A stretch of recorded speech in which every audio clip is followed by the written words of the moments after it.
चला तर विद्यार्थी मित्रांनो, इम्पॉर्टंट प्रश्न बघणार आहोत. तर बघा, पहिलाच प्रश्न या ठिकाणी दिलेला आहे. भारतीय राष्ट्रीय अभिलेखागार कुठे आहे? तर भारतीय राष्ट्रीय अभिलेखागार हे न्यू दिल्ली या ठिकाणी आहे. भारताचे प्रधानमंत्री पंडित नेहरूचे निधन कधी झाले? तर पंडित नेहरूचे निधन हे 1964 मध्ये झालेले आहेत. लाल बहादूर शास्त्रीचे निधन कधी झाले? तर लाल बहादूर शास्त्रीचे निधन 1966 तशकंद या ठिकाणी झालेले आहे. त्यानंतर पुढचा प्रश्न आहे, प्रधानमंत्री इंदिरा गांधी या प्रधानमंत्री कधी झाल्या? तर प्रधानमंत्री इंदिरा गांधी या प्रधानमंत्री 1966 मध्ये झालेल्या आहे.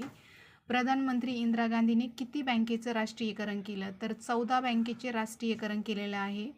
बांगलादेशाची निर्मिती कधी झाली? तर बांगलादेशची निर्मिती 1971 मध्ये झालेली आहे. त्यावेळी भारत आणि पाकिस्तानचे युद्ध चालू होते. जाल कुपरने कशाचा अभ्यास केला? तर टपाल तिकिटाचा अभ्यास जाल कुपर यांनी केलेला आहे. भारताच्या परराष्ट्र धोरणाचे शिल्पकार कोण आहेत? तर परराष्ट्र धोरणाचे शिल्पकार जे आहे ते पंडित जवाहरलाल नेहरू आहेत. राजस्थानमधील पोखरण येथे अणुचाचणी केव्हा घेण्यात आली? तर 1974 मध्ये पोखरण या ठिकाणी अणुचाचणी घेण्यात आली. भारत पाक कारगिल युद्ध केव्हा झाले? तर 1999 मध्ये भारत पाक कारगिल युद्ध झाले.